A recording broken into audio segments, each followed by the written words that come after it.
কোটা সংস্কার আন্দোলনের সময় একটি বেসরকারি টেলিভিশনের টক শোতে উপস্থাপিকাকে রাজাকারের বাচ্চা বলে আখ্যা দিয়ে অশালীন আচরণের ঘটনায় ক্ষমা চেয়েছেন সাবেক বিচারপতি AHM শামসুদ্দিন চৌধুরী মানিক।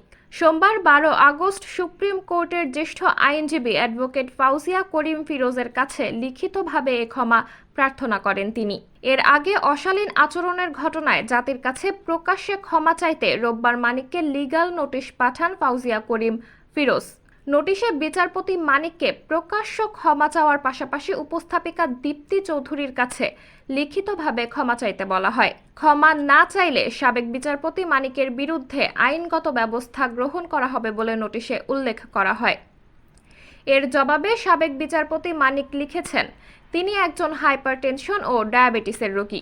টকশোর দিন তাকে অনেক লম্বা পথ হেঁটে প্রোগ্রামে অংশগ্রহণ করতে হয়েছিল। ফলে তার ব্লাড সুগার নেমে যায় ও ব্লাড প্রেশার বেড়ে যায় এবং একই সঙ্গে তিনি প্রচুর ক্লান্ত বোধ করছিলেন, যার কারণে তিনি তার নিজের ওপর নিয়ন্ত্রণ হারিয়ে ফেলেছিলেন।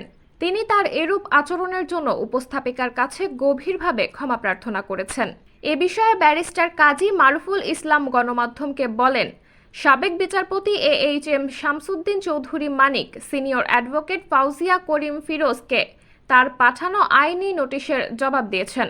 সেখানে তিনি উপস্থাপিকা দীপ্তি চৌধুরী এবং জনগণের কাছে লিখিতভাবে ক্ষমা প্রার্থনা করেছেন। সাবরিনা জলিল, সবার কথা।